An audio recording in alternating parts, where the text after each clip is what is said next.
Alô, bom dia a todos. É um prazer enorme estar com vocês em mais uma dessas maravilhosas sextas-feiras, né? Aqui no webinar do LIKA, né? Uma honra muito grande, né? Ter a Clara Prats, né? Da Espanha, né? Física, trabalha nessa frente de saúde, né? No combate ao Covid, né? Não só na Europa, mas no mundo, vem ajudando na forma extremamente expressiva os governos da Europa, né? E nos ajudando muito aqui no Brasil, né? Através do Instituto de Redução de Risco de Desastre, né? Aqui com o LIKA, né? Clara, é uma honra muito grande ter você aqui. Thank you to attend this webinar, Clara, and it's so glad for you to stay 2 hours with us here in Recife. Now, Recife may in the world, because it's the internet now, it's in YouTube. Now, it's fantastic to hear about, the situation in Europe, especially in this moment, Thank you very much for you to join us this morning. Sávia, muito obrigado, né? Tá certo, Sávia, por você estar aqui conosco, né? Um momento assim fantástico, né? E a Dani, né? Sávia é engenheira, então isso é muito legal. Temos uma física, temos uma engenheira, todos trabalhando em prol da qualidade da saúde desse povo do mundo, né? E temos a Daniela, que é bióloga, né? Aqui do LIKA, né? É uma das mediadoras, né? Dessa manhã maravilhosa aqui desse webinar, né? Bem como o Fernando Menezes, né? Pesquisador do LIKA, né? Diretor da OPAS, mais conhecido, né? Fernando já faz parte de vários webinários aqui. Fernando, uma honra ter você aqui conosco, mas nesse momento fantástico, né? De troca de informações, né? E num debate, né? Sobre o que a gente pode fazer, né? Nas nossas limitações para a gente realmente, né? Passar bem nessa pandemia e que as outras venham e a gente saiba agir mais rápido, né? De uma forma mais efetiva e cooperativa, né? Com o mundo, né? Então, o LIKA, né? O Instituto de Redução de Risco, fica muito feliz em ter mais esse webinar, né? Que eu espero, né? Que vocês aproveitem o máximo possível, tá certo? Eu passo a palavra para a Daniele, depois para Fernando e para a gente iniciar essa manhã maravilhosa, gente. Muito obrigado, bom dia e muito obrigado pela participação de todos vocês. Dani, você com a palavra. Obrigada, Zé Luiz. Bom dia a todos. Então, eu vou agradecer mais uma vez, né, pelo Sávia e pela Clara terem aceito o convite, né, welcome you too. Fernando, mais uma vez, né, junto com a gente, muito bacana. Obrigado também. Eu vou começar apresentando a Sávia, né, e a Sávia vai fazer a apresentação dela, a gente pode ir pegando as perguntas de vocês, né, e aí, num segundo momento, o Fernando apresenta a Clara, e ela faz a apresentação. Então, a Sávia, eu conheci a Sávia esse ano, foi um prazer enorme, eu acho super bacana quando a gente consegue juntar diferentes áreas em prol de um único tema, e foi isso que aconteceu com a Sávia. É um prazer enorme trabalhar com a Sávia.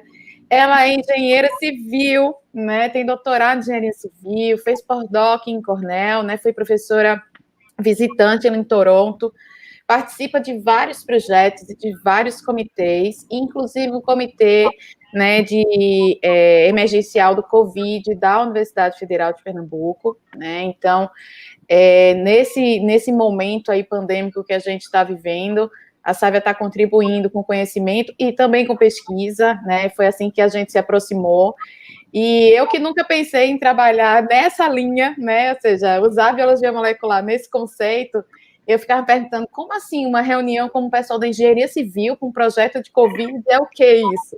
Então, eu fico muito feliz por estar participando do projeto com vocês, Sávia, todos os parabéns, acho que é uma excelente iniciativa, né, e eu espero que os frutos sejam ainda melhores. A gente já está vendo resultados aí, né, e eu acho que a gente tem muito mais resultado pela frente para trabalhar e para discutir, principalmente em termos de ganho na saúde pública, no cuidado aos habitantes do nosso país, do mundo inteiro, né? Então, obrigado mais uma vez, Sávia.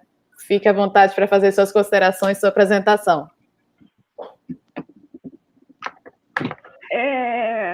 Bom dia a todos e a todas. É uma grande alegria, viu, compartilhar desse momento com vocês. A universidade inteira conhece o LIKA, né?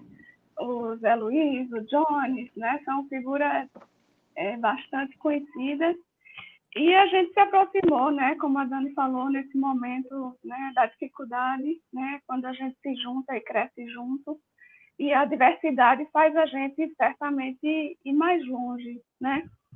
Então, eu agradeço, né, ao Jones, ao Zé, à Dani, a todos, por essa oportunidade. São os primeiros resultados. A gente tem, como o Dani falou, uma série de outras amostras já preparadinhas aí no LIKA para rodar, mas esses são os primeiros resultados dessa parceria, né, com o LIKA e o RD.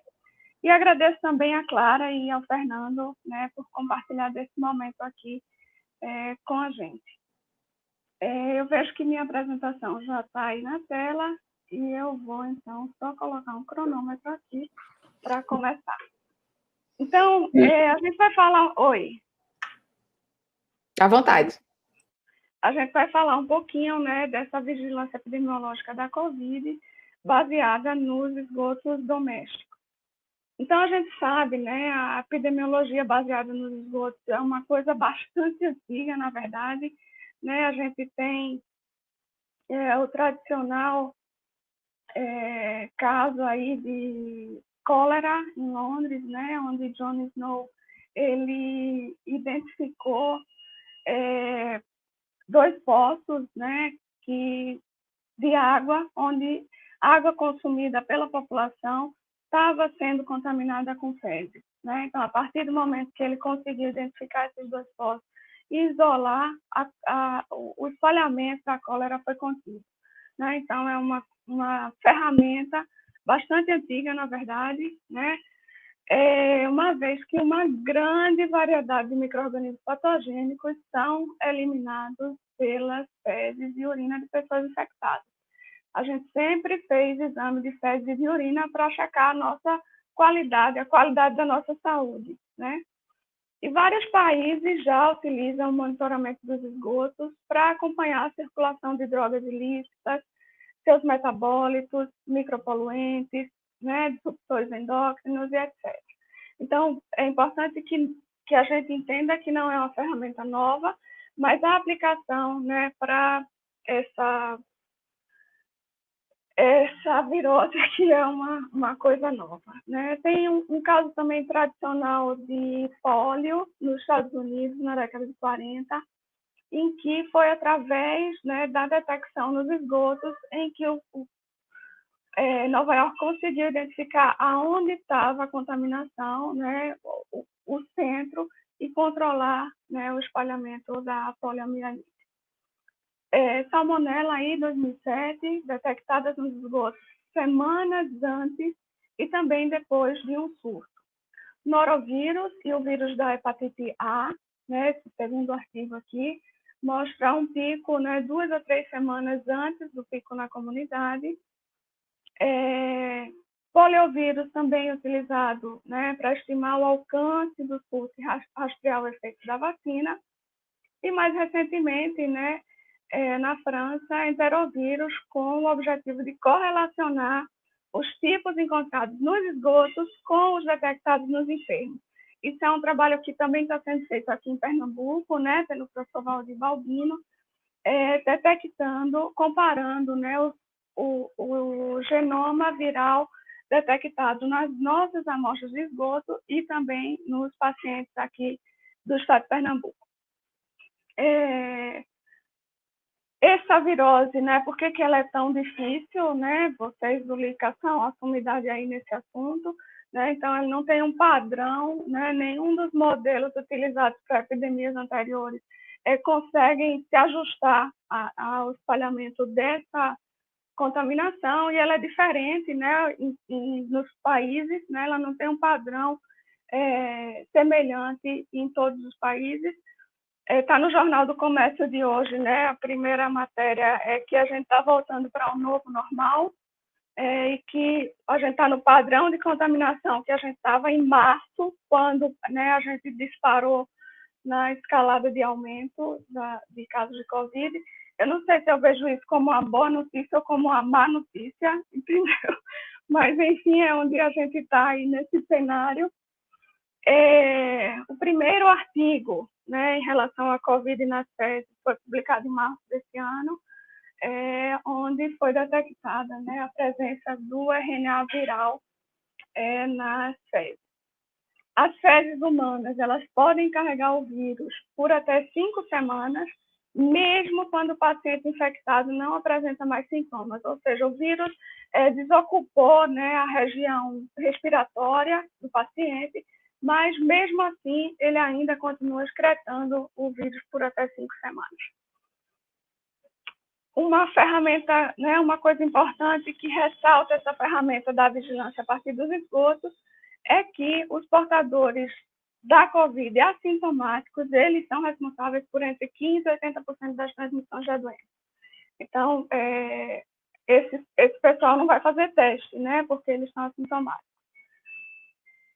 Também em março, a gente teve esse primeiro artigo, né, que é um artigo, foi monitorado em duas cidades, né, na Alemanha, em Utrecht e em Amsterdã, e foi a primeira vez em que se mostrou a correlação entre a concentração, né, dos genes N1, N2, N3 e a ocorrência do número de casos em estações de tratamento de esgoto, né? O vírus foi detectado 6 dias antes da primeira notificação de caso, nesse caso da Alemanha. Por que isso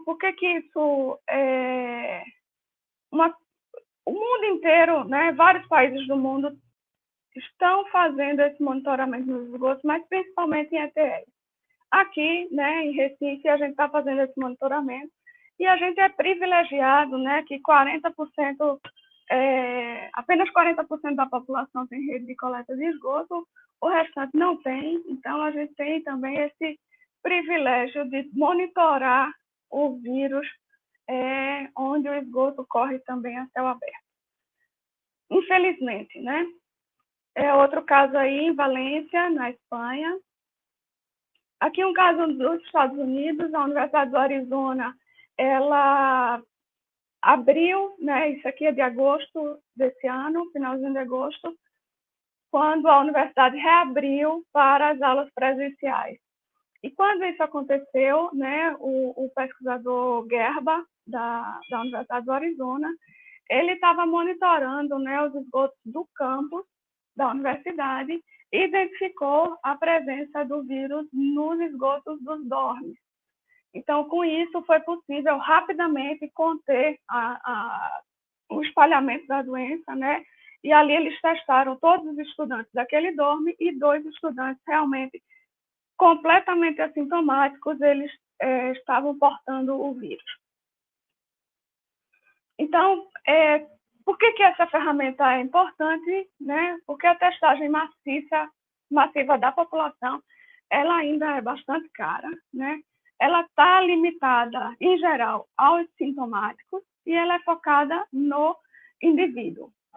O índice de testagem, né, é bastante baixo, né? O Brasil testa 84 mil por cada 1 milhão de habitantes, enquanto que a Espanha testa 300 mil, né, mais de 300 mil, Portugal também nessa faixa. O Brasil, né, dados de ontem, é o terceiro em número de mortes, né, hoje ele é o sexto, né, em número de mortes por milhão de habitantes. Portanto, né, é extremamente importante o desenvolvimento de ferramentas complementares. Nenhuma dessas ferramentas vai substituir a testagem clínica, né? Então, essas ferramentas complementares e sensíveis, né? Se você tem uma população de 10 mil habitantes e você tem um infectado, você consegue detectar a partir dos esgotos domésticos, né? E rastrear essas fontes de COVID, né? Para assegurar intervenção e prevenção na fase inicial de contaminação. É uma ferramenta poderosa, você pode monitorar bairros, você pode monitorar hotspots, você pode monitorar como a Universidade de Arizona fez, né? E também serve como uma ferramenta de alerta, né, para a identificação antecipada de uma segunda onda de contaminação. É muito importante esclarecer, né, Deus é brasileiro, que não há evidências de contaminação pela rota fecal-oral. Até nisso, né, a gente foi privilegiado, porque o vírus tem aquela carapaça de lipídios, né, que é destruída, né, com os contaminantes do esgoto doméstico. Então, o sabão, os compostos químicos rapidamente desintegram aquela camada e o vírus não é transmitido por essa rota, né? Senão, de nada adiantava a gente fazer isolamento social se a gente tem o vírus correndo, né, a céu aberto na porta de casa. Então, o vírus veio, mas a gente podia ter sido muito pior do que realmente foi. Está sendo, né? Então, o objetivo desse projeto é monitorar águas urbanas, né, com esgotos domésticos como ferramenta de vigilância epidemiológica para detecção precoce e controle da Covid. Como eu falei no começo, a gente está no início, né? A gente tem várias amostras coletadas, a gente tem várias amostras no LIKA com o DNA extraído, eu vou comentar um pouquinho mais para frente sobre isso, mas a gente tem os primeiros resultados e vamos compartilhar aqui. Depois, em um outro momento, quando a gente tiver um volume maior de resultados, a gente pode compartilhar novamente. Então, a gente começou com o estabelecimento de critérios para a seleção dos pontos de amostragem, porque isso é importante, né? Considerando a vulnerabilidade social, né? Renda e densidade populacional e o índice de atendimento aos serviços de saneamento. Isso nos diferencia, né, dos países desenvolvidos que estão fazendo esse monitoramento, porque a gente precisa levar em consideração esses índices de vulnerabilidade social. Elaborar mapa dinâmico é um dos objetivos do projeto, que é realizado pelo IRRD, né, com o Jones e o Hernandes, e avaliação da carga viral em esgotos hospitalares. Então, a gente tem um time aí bastante grande, né, e azeitado, bastante entrosado. Aqui, Zé Luiz, Jones, Dani. E é muito bacana ver isso, porque os alunos, né, todos os alunos aqui envolvidos no projeto, eles são de outros projetos e que se voluntariaram a contribuir com esse projeto da Covid quando iniciou, né, a pandemia. Então, é muito legal, né, ver o envolvimento de todo mundo. A equipe é coordenada em vários grupos de trabalho.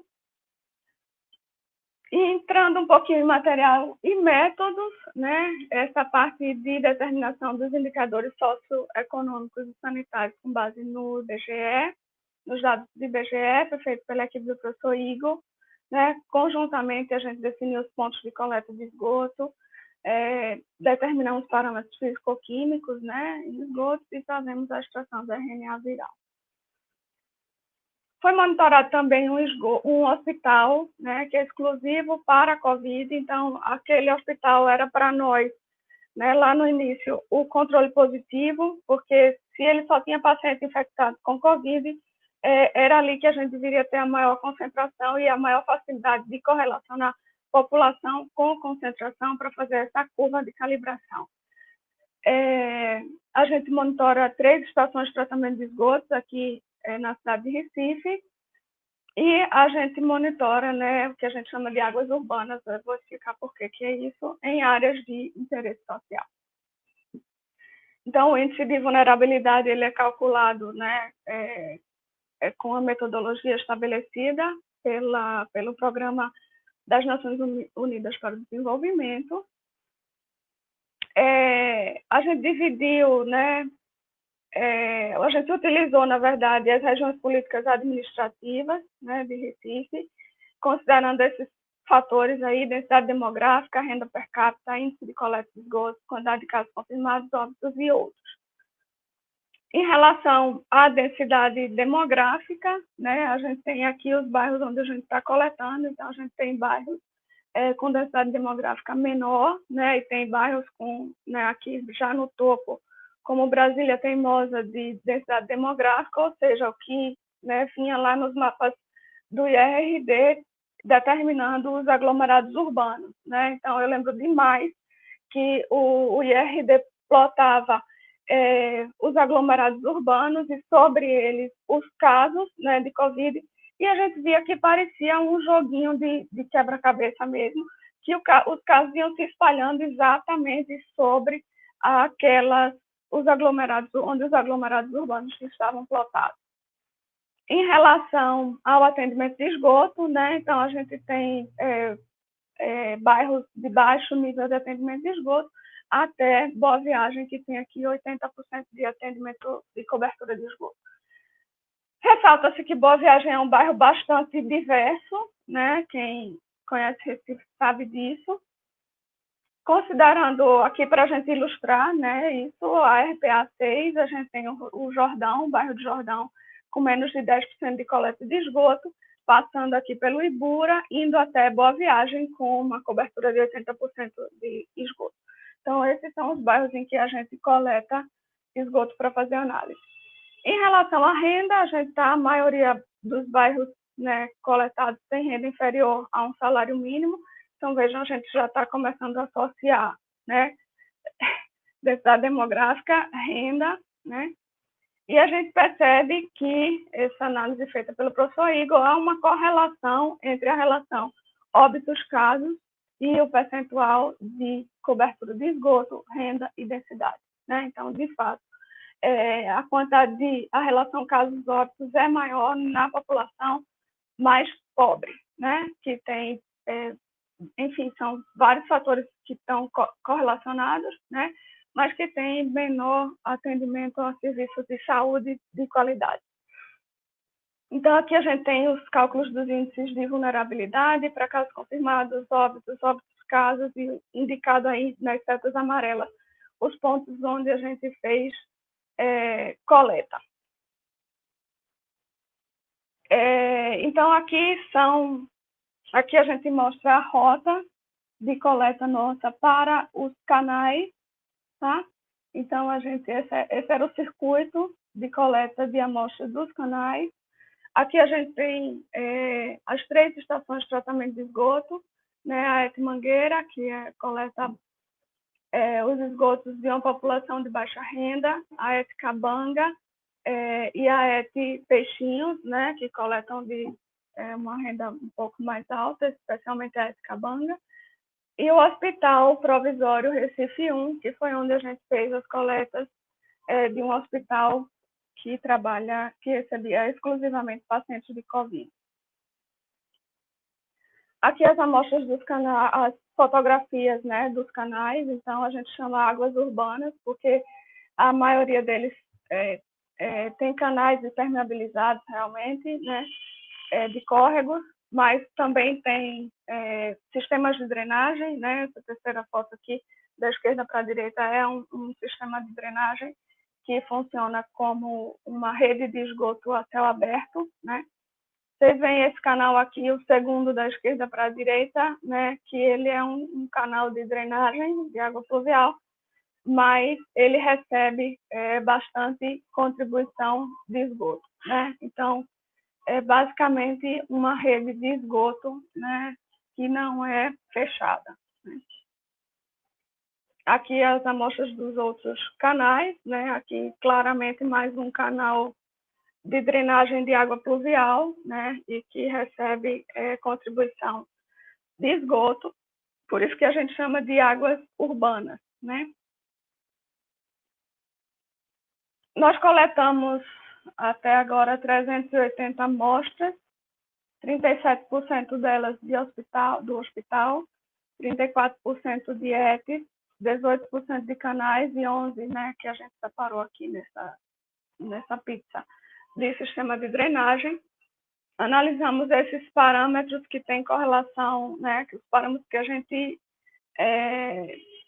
sabe que podem ter correlação mais direta com o vírus, SARS-CoV-2, coliformes, E. coli, nitrogênio amoniacal, sólidos, né, a quantificação direta, né, do teor de matéria orgânica por meio da DQO e da DBO, pH, né, e aí a gente está fazendo análise desses 2 genes do SARS-CoV-2 por qPCR no LIKA, com a Dani.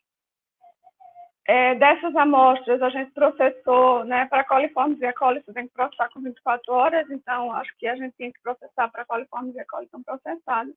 E estamos aí processando as demais, né? A gente não tinha uma equipe, ninguém tinha, né?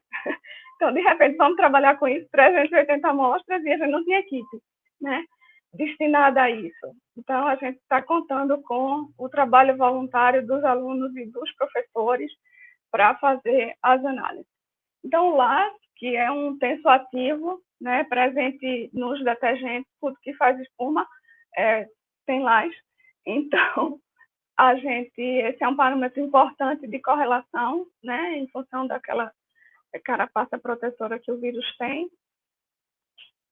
Em relação aos resultados de quantificação viral por qPCR, a gente processou até agora 110 amostras, né, 42% foram positivas.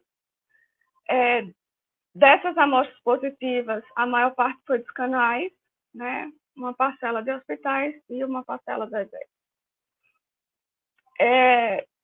essas foram as datas, tá, do ano de 2020 que foram analisadas. Então, para todas as amostras até junho, né, a partir de julho a setembro, essas amostras estão no LIKA, já com o DNA, o RNA viral extraído.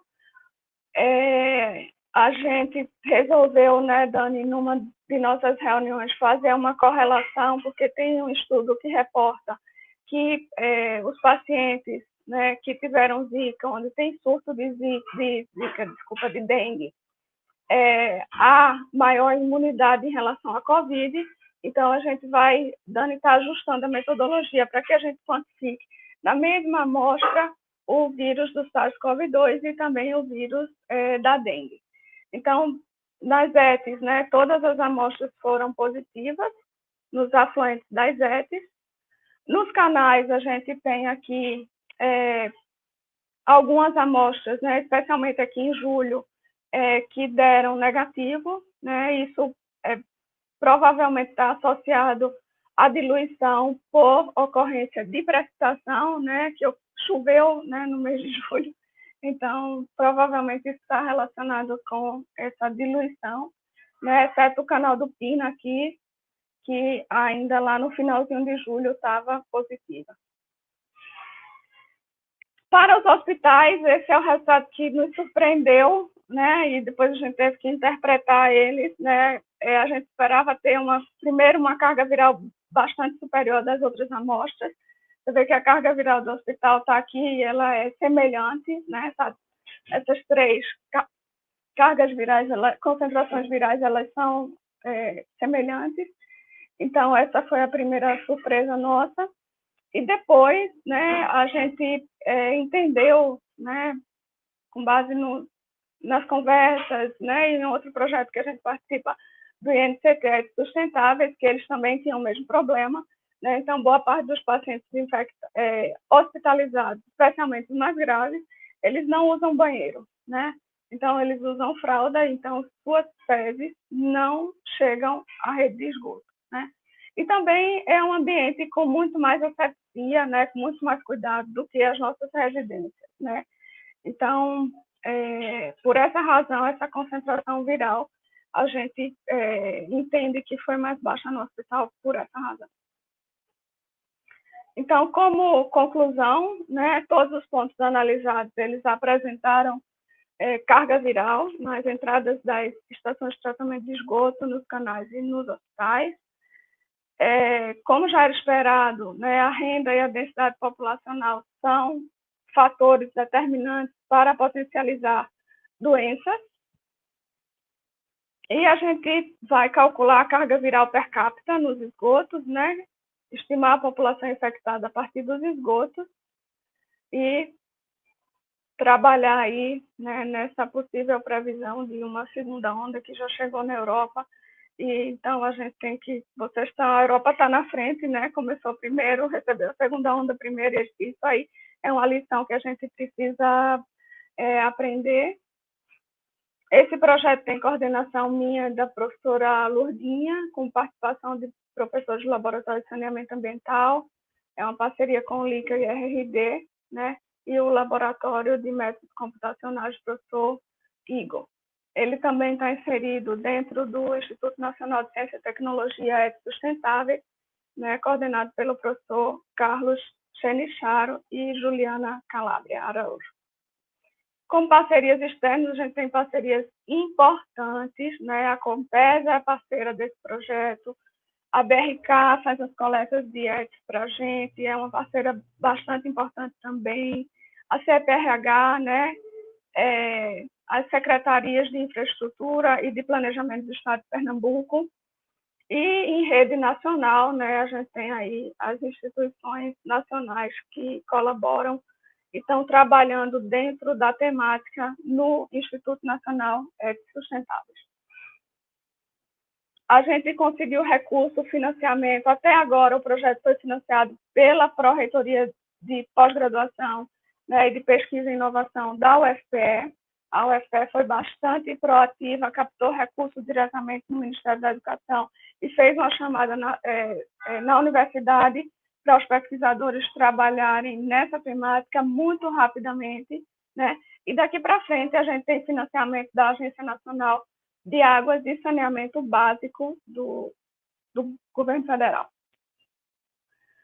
E aí a gente vai também inserir o estudo de outros vírus, né, como eu já comentei.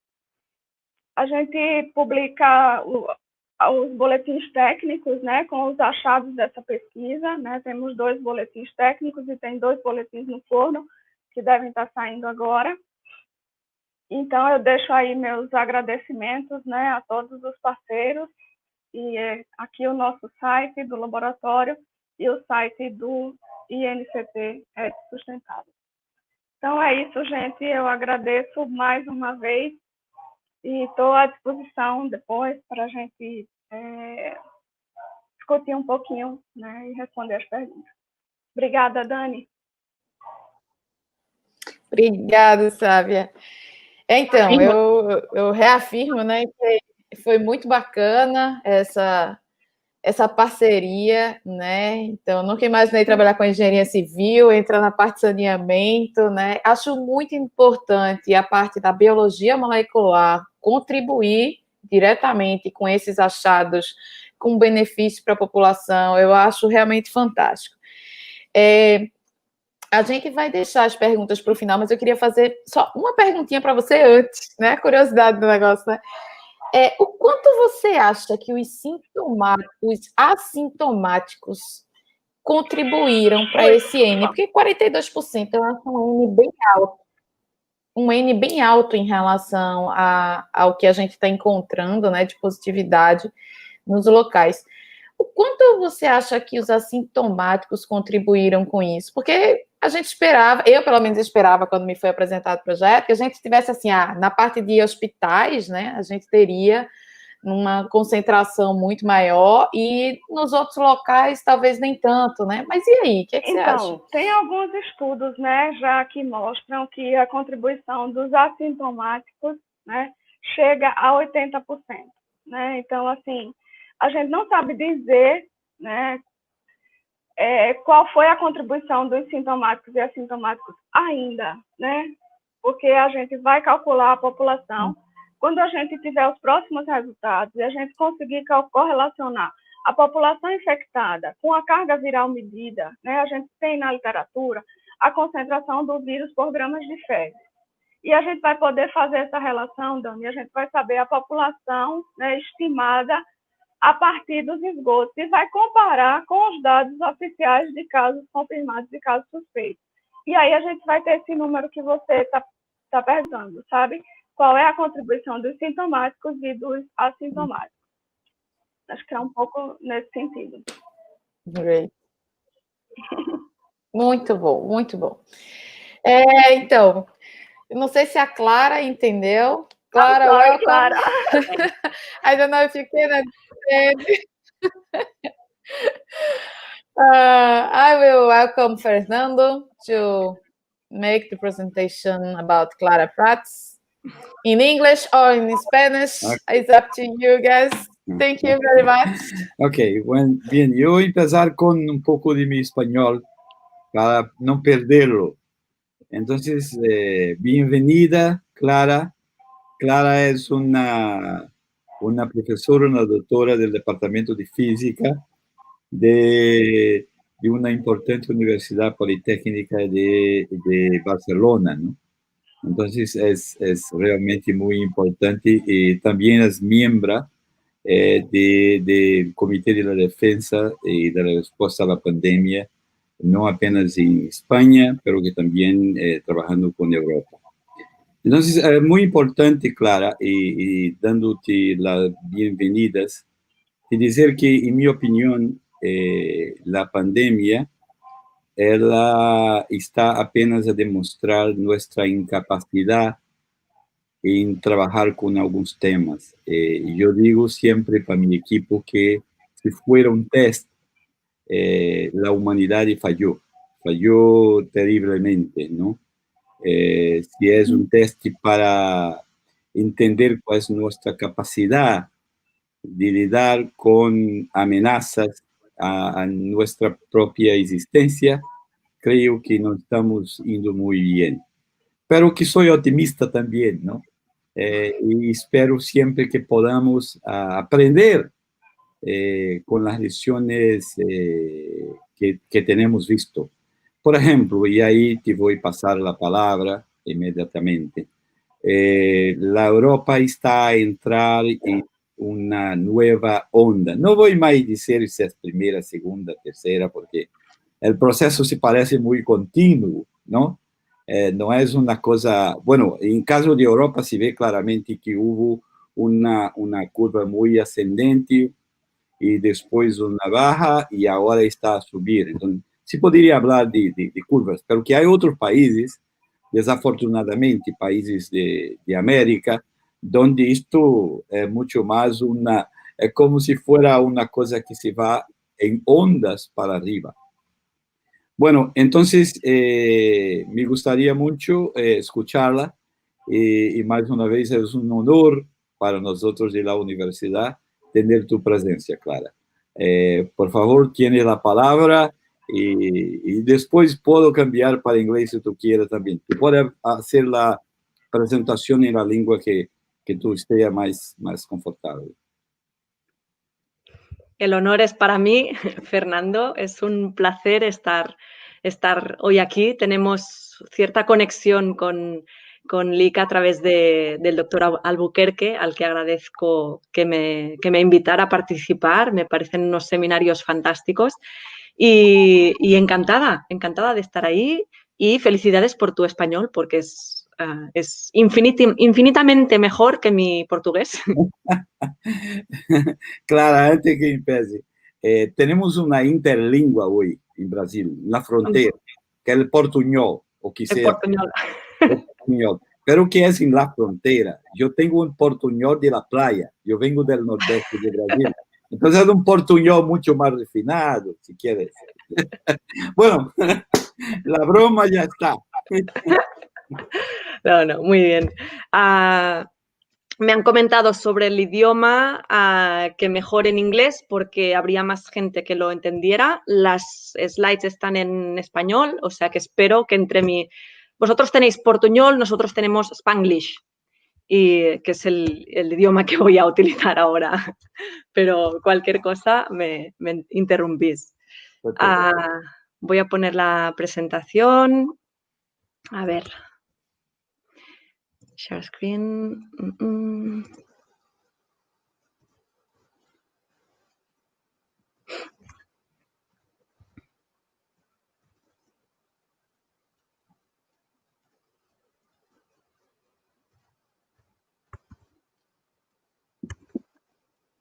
Vale.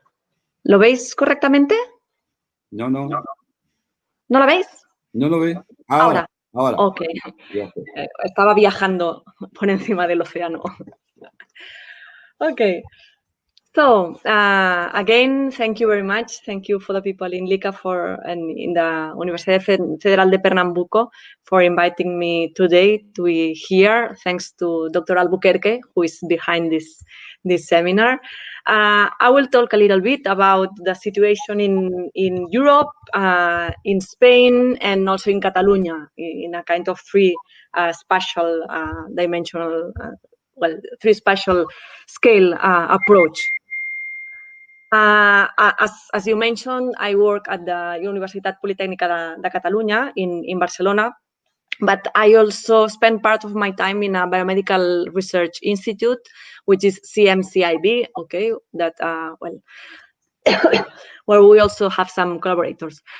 I like to start talking about people. I know that you don't know any of them, but the work that we have been carrying out on COVID would have been impossible with each of them. So I always first like to start by thanking them, by saying thank you very much to Martí Català, to Pere Joan Cardona, to all my colleagues at the UPC who are working a lot. We have had a very, very hard months, but also this list of names in the below. It's a list of students of our university that they joined our team and they have been helping us in different moments of this pandemic. So first, thank you very much to all of them, because the work I will explain has been done for all of them. Then let me start also introducing a little bit my research group, or the context for the work that we have been doing these months. In our research group, we have a very hard line on computational model of infectious diseases. We have worked on tuberculosis a lot. We have worked a lot on malaria, on Chagas disease. Actually, we have collaborated and we keep collaborating with some researchers in your university, using these computational models to understand from the, let's say, the dynamics of tuberculosis in lungs, how the lesions grow and proliferate, to the epidemiological dynamics of Chagas disease, for instance, of malaria, of tuberculosis. So this is why when we know, or when we heard about COVID in China, since we had the methods, we had the mathematical models, the computational approaches already, we started looking to China and seeing if we could do something with the data. So we focused our attention there. When the epidemic jumped into Europe, we started studying it from the first day. But finally, what was our driving force were two collaborations. We started collaborating with the European Commission. So we have been following and tracking and monitoring all the countries in Europe in daily reports. Now the reports are 3 times a week, so we have relaxed a little bit, just a little bit. But we have been working on the dynamics, epidemiological dynamics of Europe, both from the analysis perspective, but also predicting, doing some predictions for the evolution. And we also had a similar collaboration here at home. It was not with the Spanish government, but with our local government in Catalonia, where we are also collaborating a lot for helping them with our computational approaches, predictions, and also analysis and indexes, etc. So these 2 collaborations have marked our way these months. Our work this month has changed from period to period. This is the curve, the new cases curve in Spain. Here in Spain, we have had 2 waves. Clearly, at least from the shape of this plot, and actually the needs were different from time to time. At the beginning, we had some imported cases that we actually couldn't see. We didn't know what was occurring. Then we had this first wave. Then we entered in a kind of tail during a couple of months, okay? And then the second wave started, and we are now dealing with this second wave. So at the beginning, we could do almost nothing because we didn't have data. We didn't know what was occurring. During the first wave, we were focused on modeling, on predicting, to help on the management of this first wave. These models were explained by Dr. Daniel Lopez to your seminars, I think 1 month ago, so I will not talk about these models. During the tail, okay, this interperiod between both waves, the main efforts were devoted to the detection of local outbreaks of these small fires, so that they could be eliminated. And then once in the second wave, we are doing everything. We are working on detection of the hotspots, prediction, and also a lot of analysis to see what has occurred until now, what was better, what was worse, and see if we can help. So today, in my talk, I will explain mostly this second part of the detection of the outbreaks, about the tools that we developed, and also a little bit of analysis and explanation about this second wave, right? And finally, before starting, just a geographical slide to locate. When we talk about Europe, actually, we include all the European countries, all the countries from the European Union in blue in this plot. Also the EFTA countries, which are Switzerland, Norway, and Iceland, and also UK, which is in light blue in this plot. Okay, for us, this is our unit at the European level. This is Spain. I guess most of you know where is it located, but for you that don't know, Catalonia is this small triangle in the northeast of Spain. Okay, so I will show a little bit data from that three spatial levels, right? So I will start. I will start showing you the indexes, tools that we developed for the detection of outbreaks, of local outbreaks during this period between both waves. That I think they were quite good. They were used here in Catalonia, in our home. And then I will explain a little bit the situation in Catalonia, Spain, and Europe, using also the indexes that I will explain a little bit in the first part. Actually, many of these indexes were also explained by Dr. Lopez, but I will explain them again so that the complete presentation can be followed. So when we entered this this period between both waves, we had a lot of indexes, diagrams, tables that had been developed during the first wave, and we studied how to use them in the detection of the outbreaks. Actually, as I mentioned before, during the first wave, we were focused on predicting, but once we entered this tail, this period between both waves, the modeling approach was impossible. Nothing could be predicted there. You couldn't say in advance where and when a local outbreak would appear. And this was because the human behavior factor gains a lot of importance. Okay, for instance, in Catalonia, one of the first outbreak in May was related with a birthday party in Lleida, in a small part of Catalonia.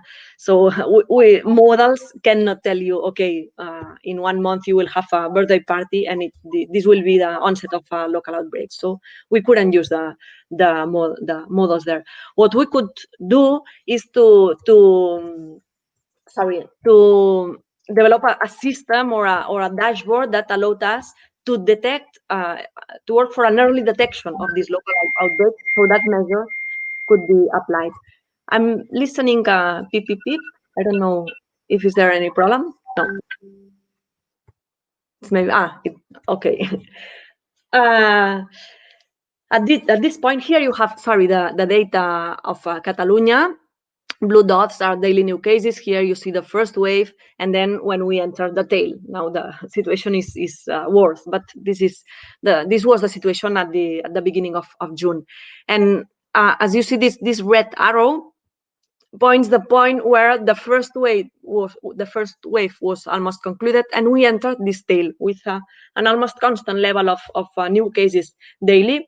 And at this point is when the local and regional level acquired a huge importance. Okay, we had to forget about national level indicators, and we had to develop very local, precise indicators so that these outbreaks could be detected. When we looked for, or when we look for most important epidemiological indicators, actually sorry, they are not the most important, but they are the first indicators that we must see when we want to evaluate a situation, okay? The first two indicators are if the epidemic is going up or down, okay? If the new cases are increasing or decreasing, so that, well, we can evaluate if the situation is going worse or better, etc. And then at which level this improvement or this worsening is occurring, okay? So the incidence level. If I have growing tendency from a low incidence level is a very different situation as if I have a certain increase, but from a higher level of incidence. So we always try to combine both indicators. One indicator is about the contagious, the velocity at which the contagions occur, or at which the epidemic is spreading, and another one about the level at which this spreading is occurring, okay, the incidence level. And then once we have this first indication about which is the situation, okay, these two initial descriptors, then if I want to say, okay, this is a complicated situation, or no, this is a low risk situation, this is highly related with the capacity of the system to test and trace under these conditions. Let's say if in this case, countries can have the different levels of test and trace capacity. So the same epidemiological situation can be of high risk in a certain country or low risk in another country, simply because the capacity of the country is different, okay, in both of them. So epidemiological indicators are not the only information that we need, but we also need to ubicate or to locate these indicators in a context to see if this country is capable of assuming this situation, right? So this is a little bit the framework of our indicators system, okay?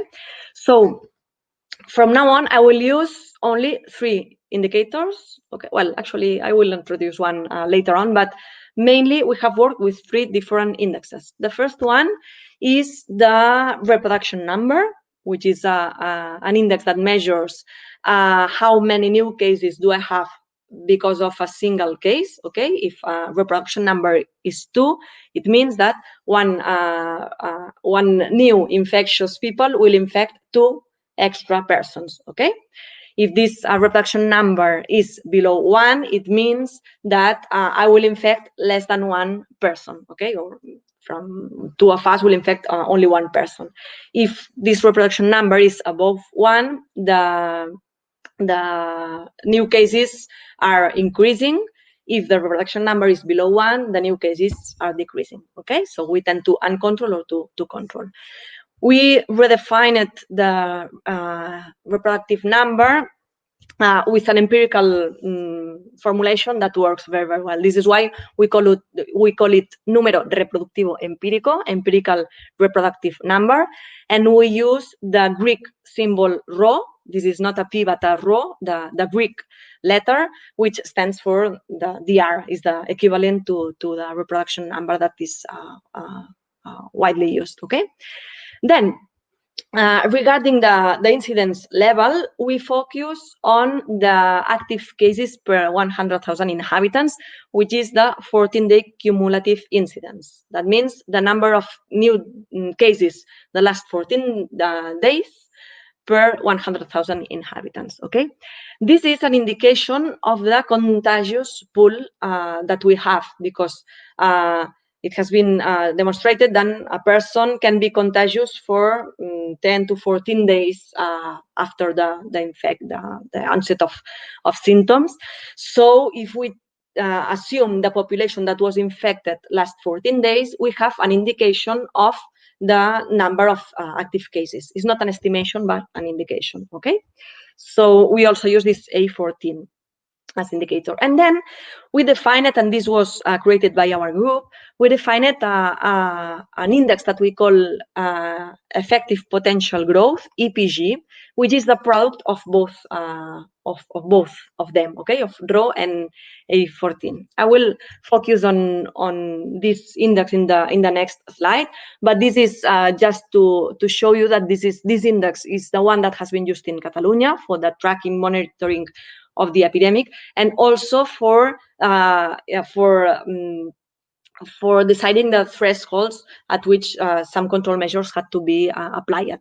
These are screenshots from the Catalan government website, and here you have, you see all the villages in Catalonia, which is their risk level associated with their EPG, okay, with this effective potential growth. So, a few words about this index. This index has demonstrated to be a very good alert signal or alarm symptom, because what it does is to amplify an intermediate incidence with an increasing tendency. Okay, if I multiply the current incidence by the RO, then if the RO is higher than 1, it will tell you, okay, be careful because your incidence is that 1, but as your R is above 1, then the tendency the next days will be worse, okay? You will amplify this number, this incidence, okay?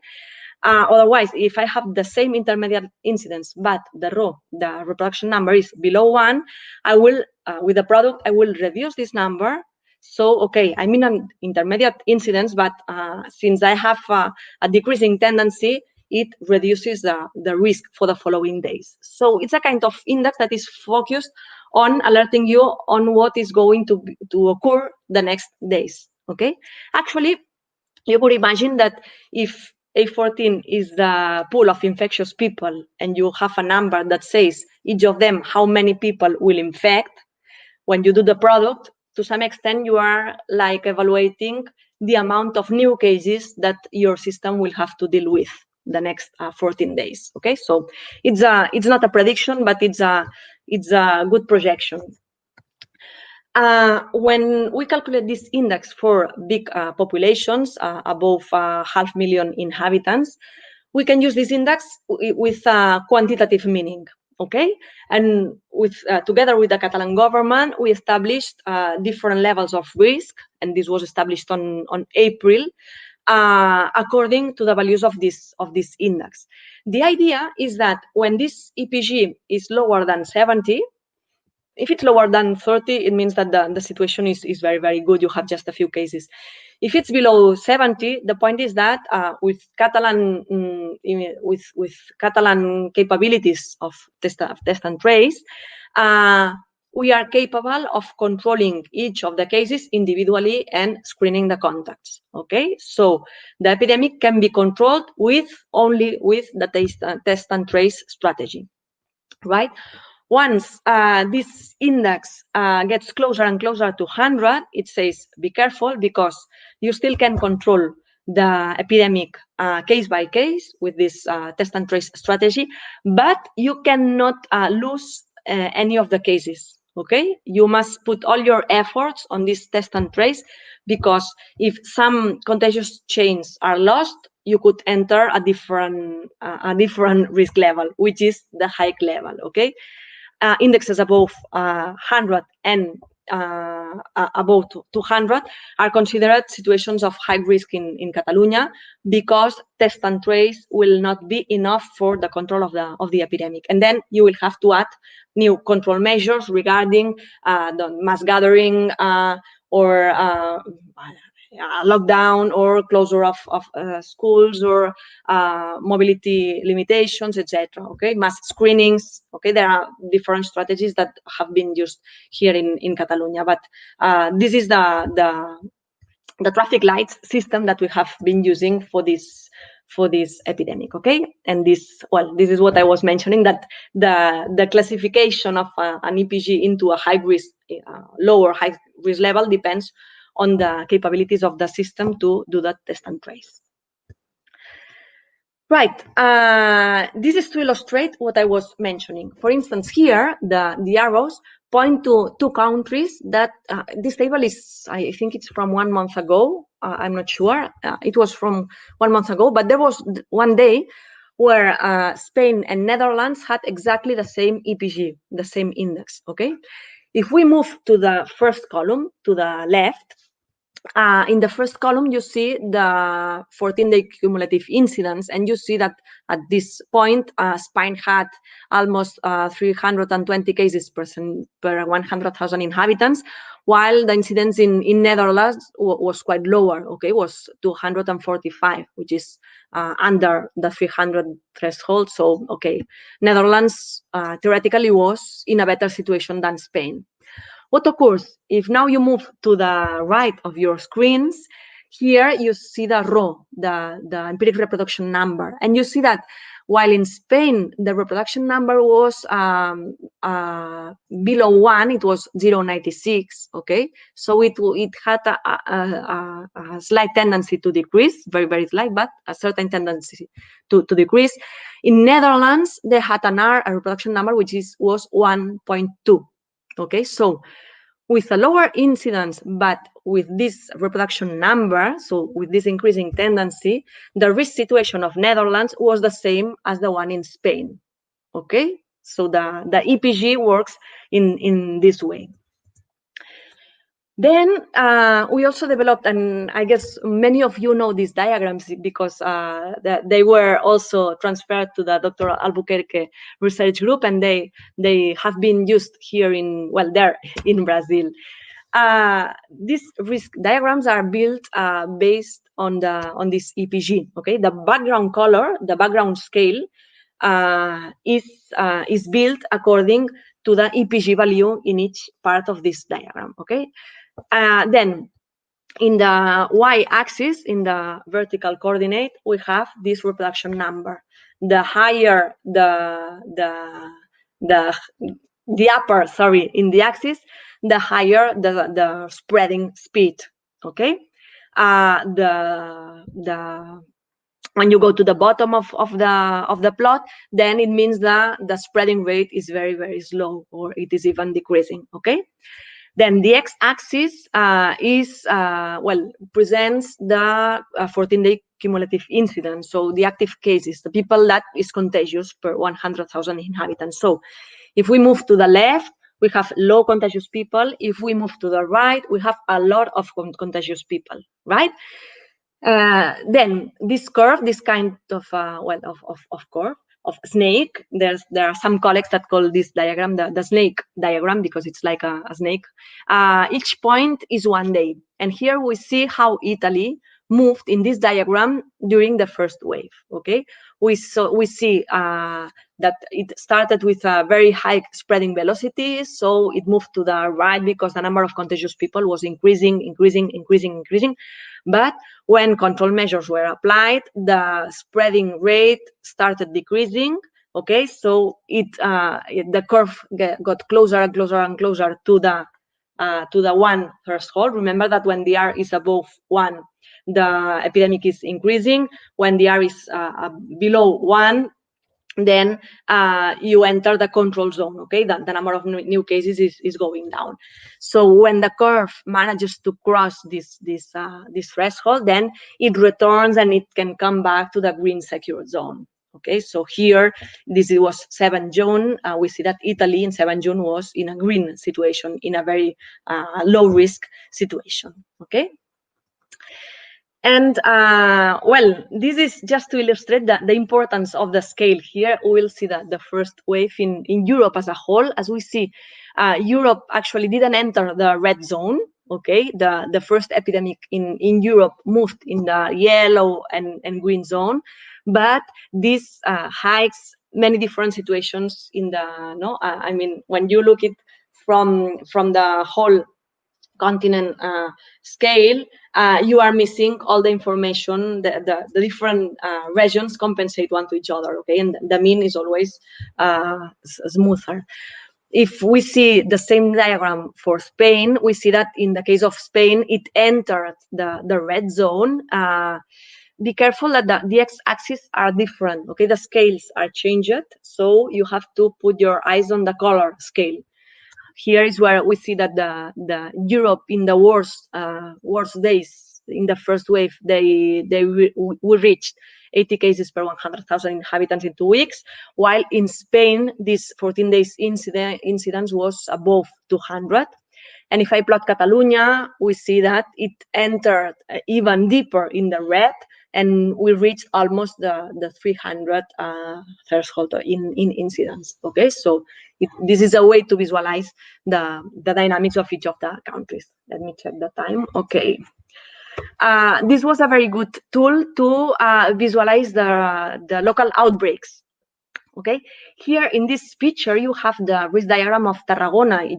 It's a city, a region near Barcelona, where you cannot see because they are overlapped. But here they had 2 outbreaks in a month. Okay, there were 2 outbreaks that increased the reproduction number, but it occurred in the green zone. So nothing happened. Okay, Lleida, which is another region in Catalonia, in Lleida, in the same period, they also had 2 outbreaks. But the first outbreak entered the yellow zone. When it entered the yellow zone, it says, okay, you must do something for resolving it, and they had to apply some measures. They controlled this second outbreak, but after a while, they had a new outbreak, and this new outbreak entered the red zone, and then it moved rapidly to the red zone. Okay, so here you have 2 outbreaks in Tarragona, 2 outbreaks in Lleida, but the 2 outbreaks in Tarragona occurred in a low risk situation, so there was no danger there. While in Lleida, the 2 outbreaks took Lleida into this red zone, and then it moved rapidly until really high incidences. Okay, I will jump this because I see that I have consumed a lot of time. Just another way of looking at the local level, because when you move to small villages, the risk diagrams or the EPG have no sense. Okay, another way to observe the evolution of small villages, for instance, is this kind of plot. In this plot, in the x-axis, we have the cumulative incidence last one week ago, and in the y-axis, we have the incidence last week.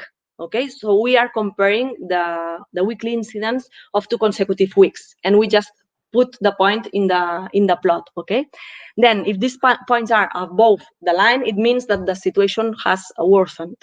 If the point goes below the diagonal, then it means that the situation has improved. Okay, and this is a very, very nice way to identify which villages with which small regions are having local outbreaks, or they are resolving previous outbreaks, etc. So this plot is also very, very useful. So in 5 minutes, I will try to explain a little bit the situation here. Here I have plotted the new cases both in Brazil, but also in Europe, in Spain, and in Catalonia. Okay, you see clearly that we have in Brazil you are having this shape that Fernando was mentioning at the beginning. Okay, we have a set of, it's like a mountain chain. It seems that you are decreasing at a slow velocity, slower than the increase one, but you are in a decreasing tendency. But the situation here in Europe is very, very different. As you see here, the number of new cases is increasing dramatically to very, very huge numbers. The situation in Spain is similar. In Catalonia, as you see here, we started growing at the beginning of July. We stopped the second wave. We frozen it, but it finally increases again. So in the case of Catalonia, we are having a second wave into phases, let's say. Okay.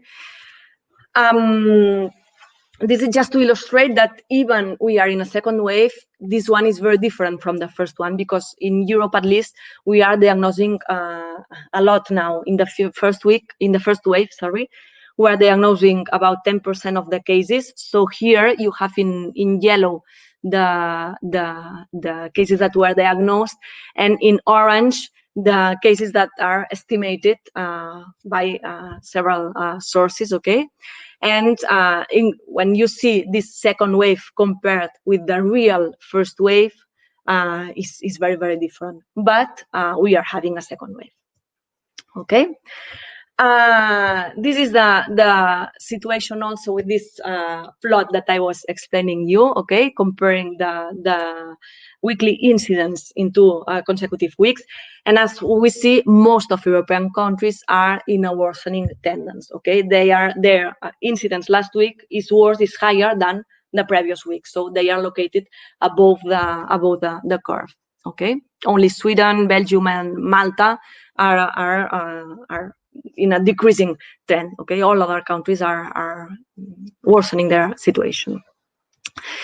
I will also, okay, sorry, here we have the current situation in Europe in terms of 14-day incidence. As you see, in general, we have a very bad situation, except the northern countries. This is the reproduction number. Currently, you see that it's above 1 in most of European countries. It's very big now in Italy, also it's increasing in Germany, in Poland. We have a very complicated situation in Czech Republic.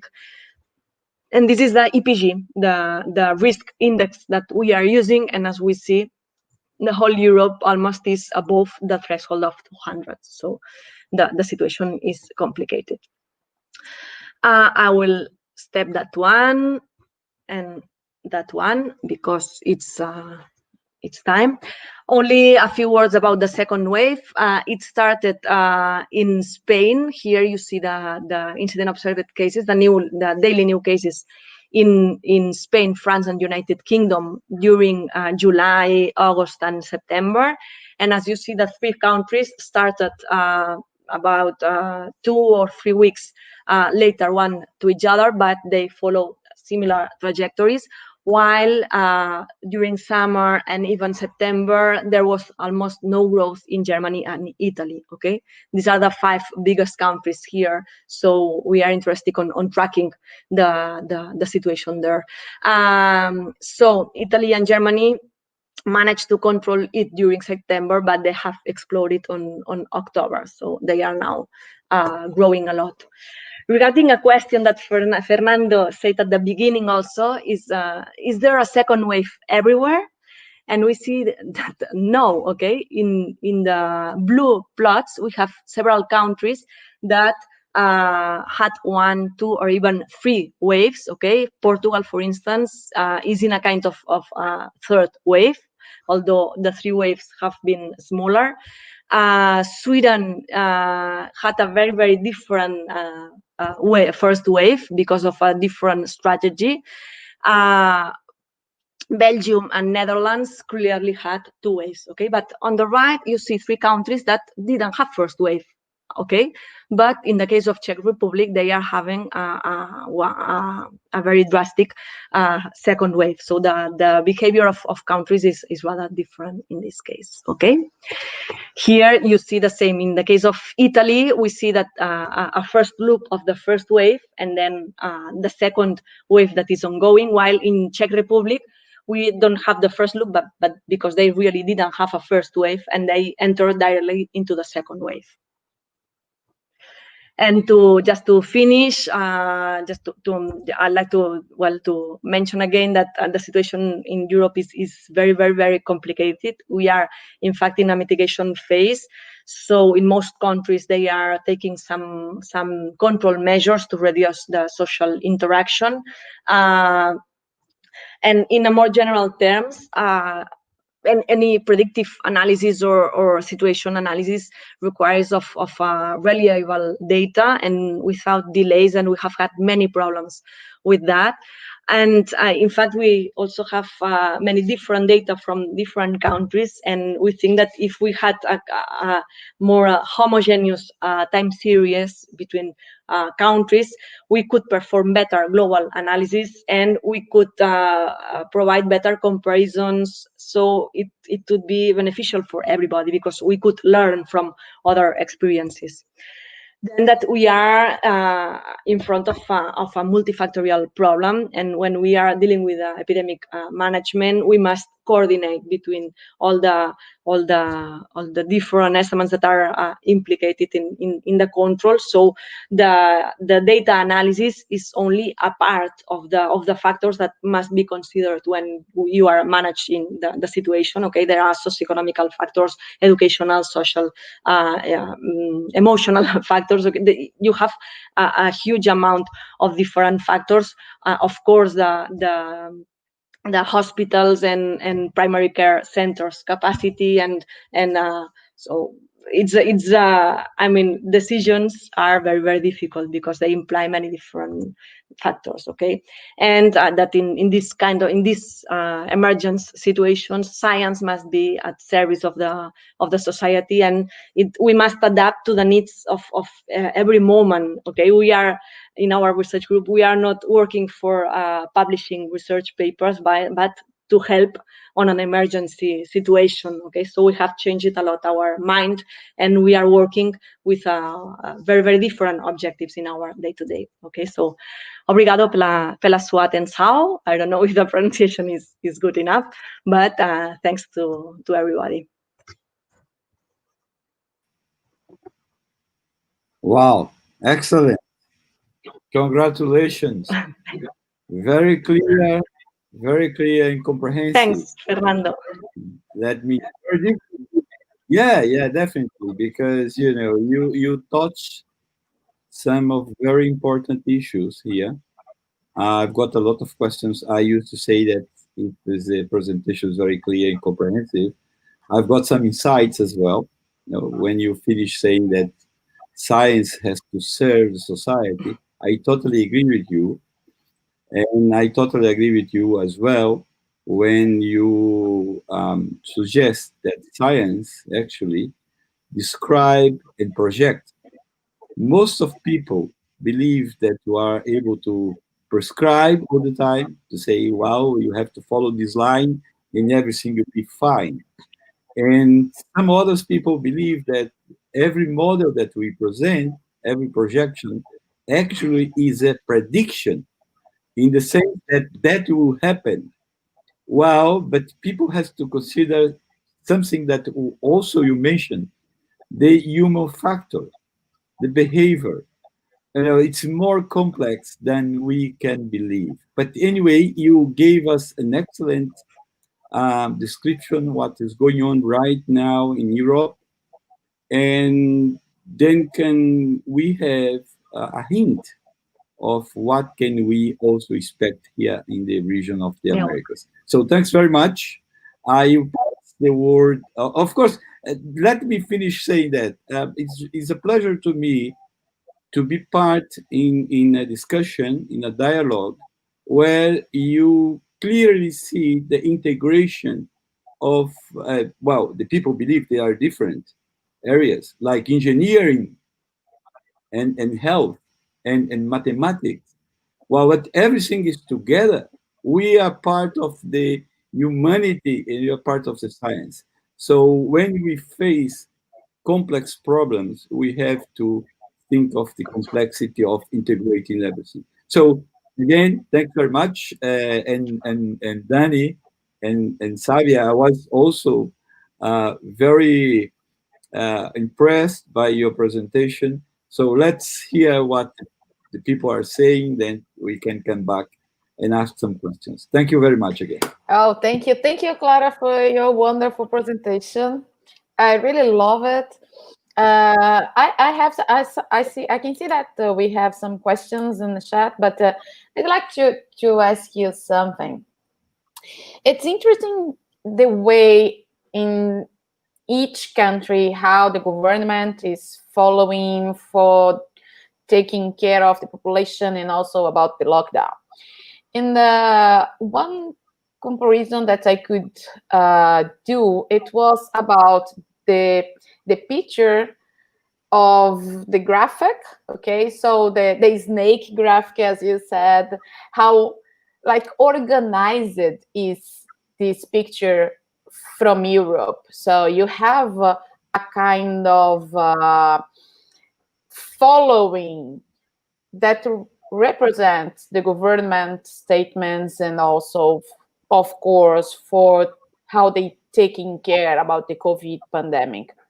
In Brazil, I don't know if you are, if you see the pictures, also the graphics that we have in the IRRD website with the Jones Albuquerque, but it's a kind of confusion snake graphic, you see. So it represents really how the government follows with the pandemic. So do you think that in like a second or third or each wave that we have, these graphics can help us to, mainly for Brazil, you see, to change the political statements and also how they handle with the pandemic for the next wave? Because here we are behind you see. So everything happens before in Europe, and we should learn about it and handle better. So really, the graphics are very different. I don't know if you are. Yeah. You never saw regarding the graphics, actually we have, well, I have selected the ones that are better to understand. But for instance, now we always represent only the last month, because if we represent it from the beginning, you have some parts that are absolutely crazy. So, and you can understand nothing. So when we use the graphics for explaining, be careful, this is happening, the situation is that one, we use only the last month or even the last 15 days, because then you can see clearly the evolution of these last points. And regarding the government actions, there was there is being a huge discussion here in Spain for the last weeks, because, for instance, in Catalonia, we had these thresholds to take decisions, okay? And we said, okay, when this index is below 100, then, okay, let's sit down and see what is happening here, what is happening there. Let's try to act. And I think that it provides a framework where it's easier to move with. I mean, if you know that when you reach these thresholds, you have to decide something, it's easier. You have like a route map, let's say. So these systems of thresholds, it can be the diagram, it can be a system of thresholds or a dashboard or whatever, but you must have a guide, okay, where you must know that, okay, when you are here, or when this becomes red, or when this occurs, you must sit down and see what is happening here. What can I do? What should I do? This and it was really useful in Catalonia, and now they are discussing in Spain, and they are now in October they are deciding the thresholds to add. But it's better later than never. But I think it's very, very necessary from the management point of view.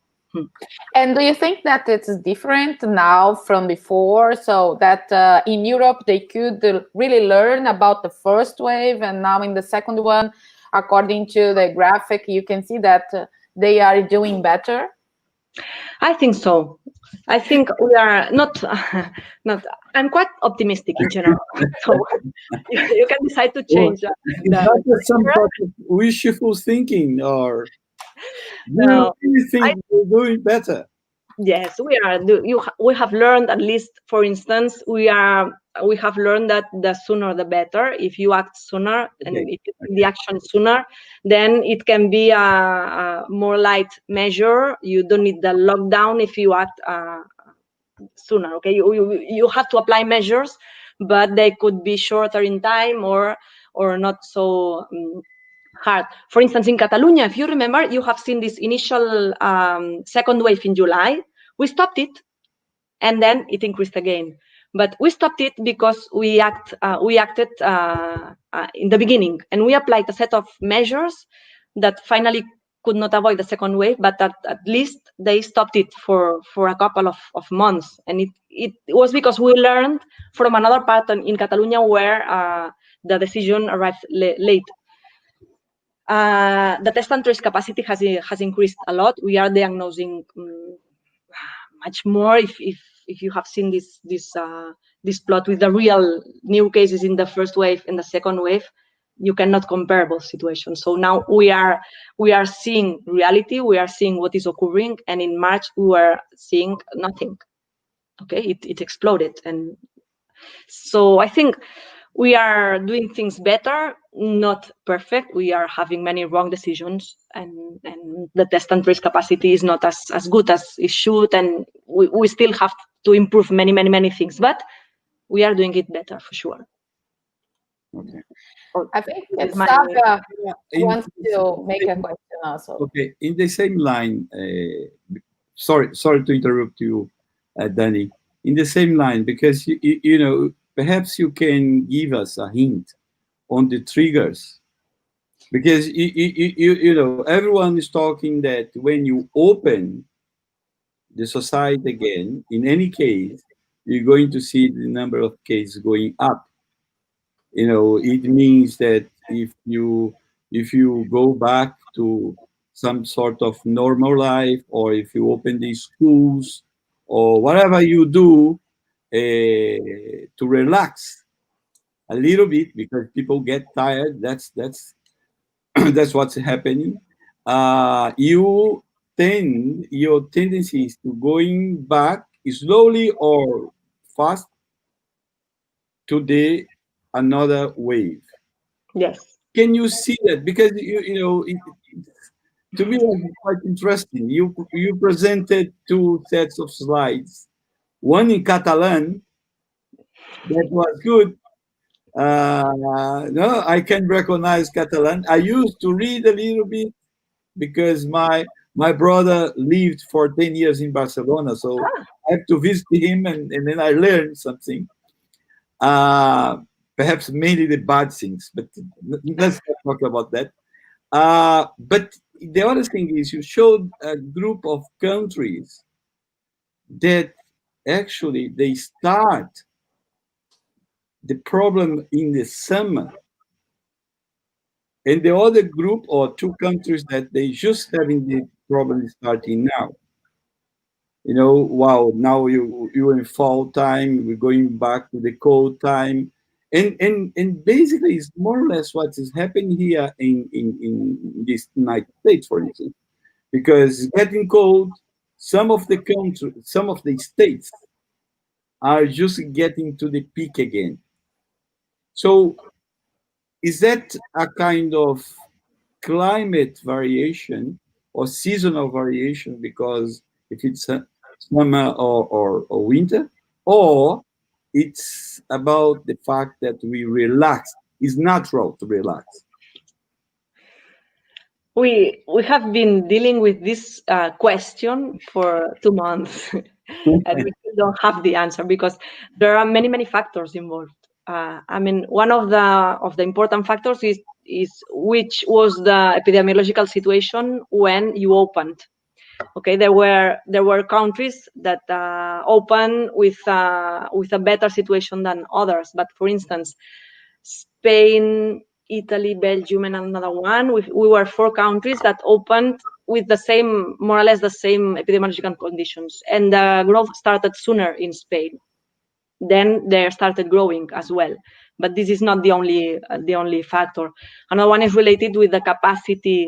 I mean, probably one of the problems in Spain was that we were saying, okay, in summer the virus will be circulating, but okay, at a lower level. But if you want to keep the virus circulating at a low level, you have to do a huge effort of testing, tracing, quarantines, etc. Otherwise, the virus grows. And So well, not us because we were saying it everywhere, but I think that in general population think or relaxed because, okay, the situation now is better, the virus is low, so okay, let's wait for the second wave. We cannot wait for the second wave. We must prevent the second wave to come or to, okay.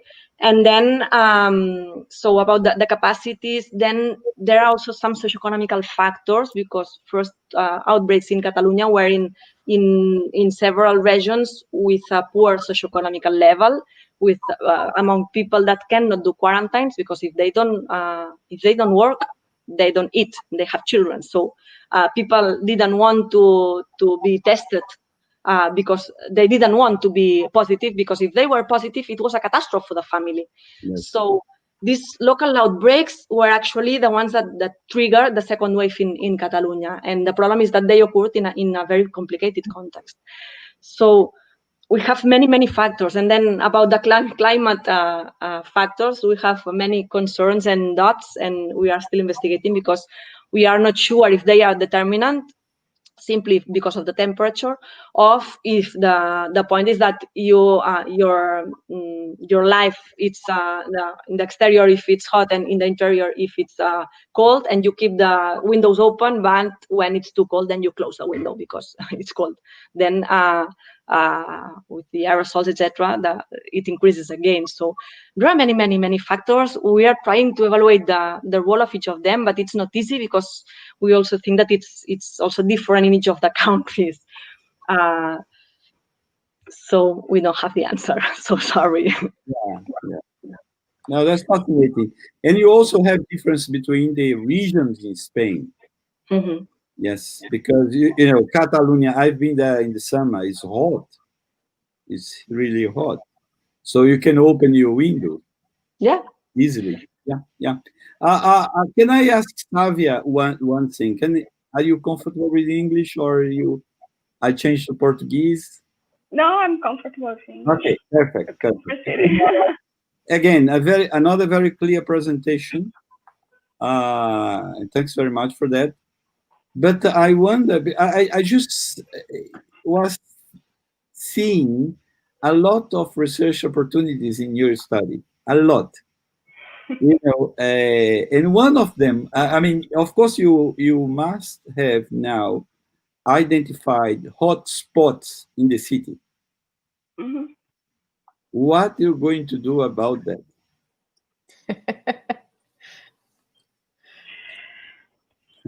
Thank you, Fernando.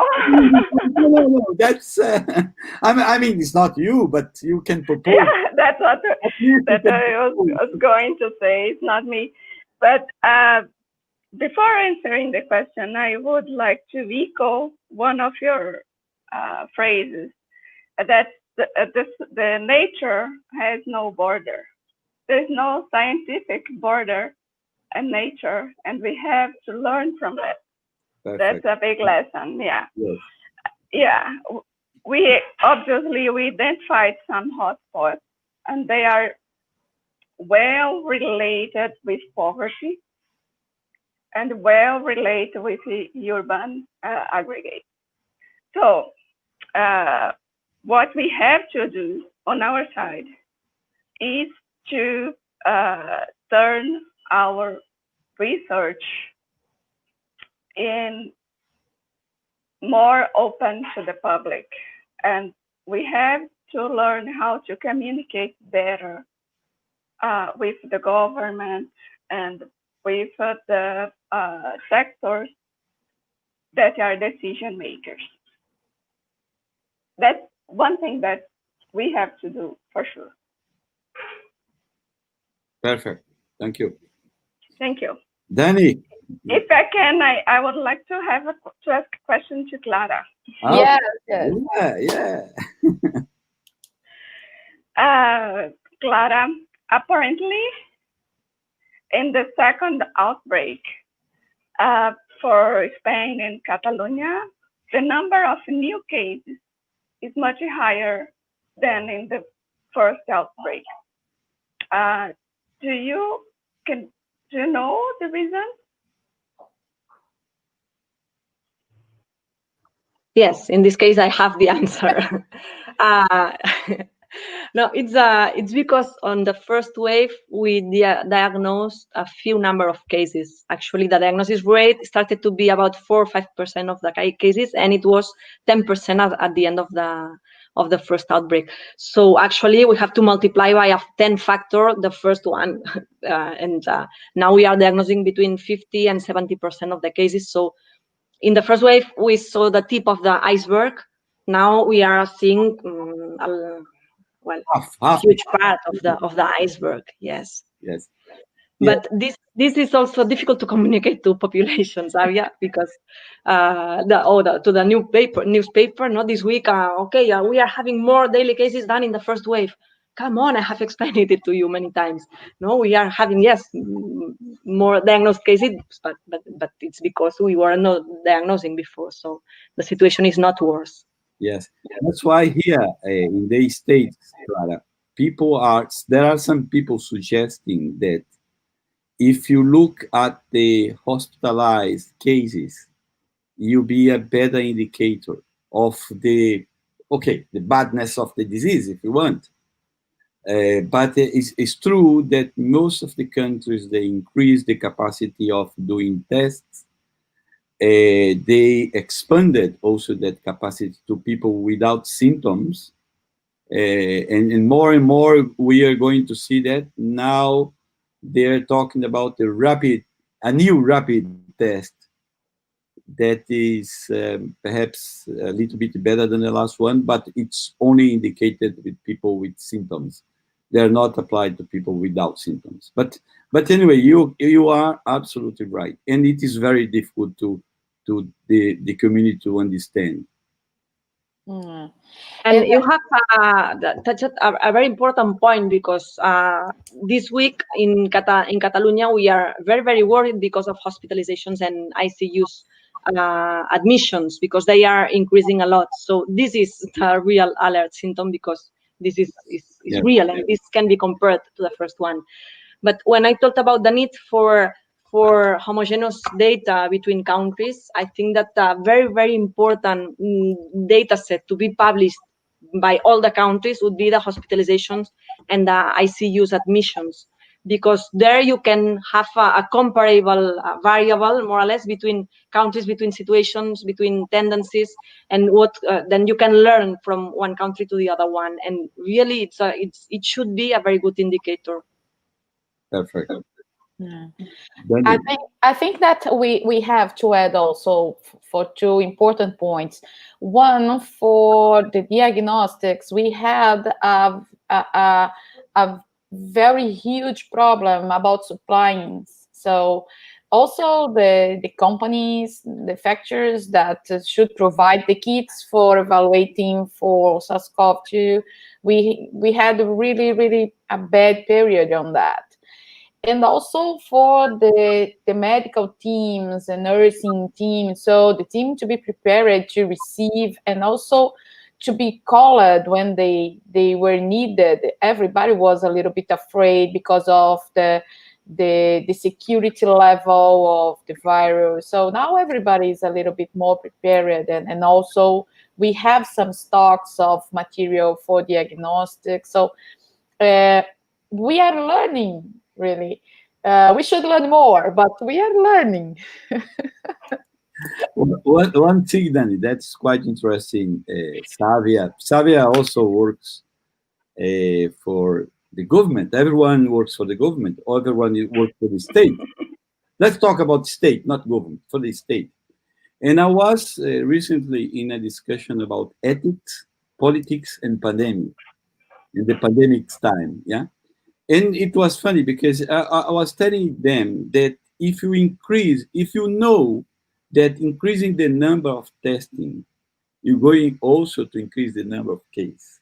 There will be a temptation, a completely unethical, anti-ethical temptation to not offer the tests, because you don't want, as a politician, to see the numbers growing. And this is true in some countries. Unfortunately, ethics is another very good player in this very complicated time. I don't know if the people are talking about that in Spain, but okay. So ethics. Look, somehow we have to invite people to talk about ethics because this is very important. Also to communicate, as Sávia suggested, we need to better communicate, but we need to be very comprehensive to show them that this kind of crisis is not a crisis for the health sector. This is a crisis for everyone. Yes. Everyone. Enough. Exactly.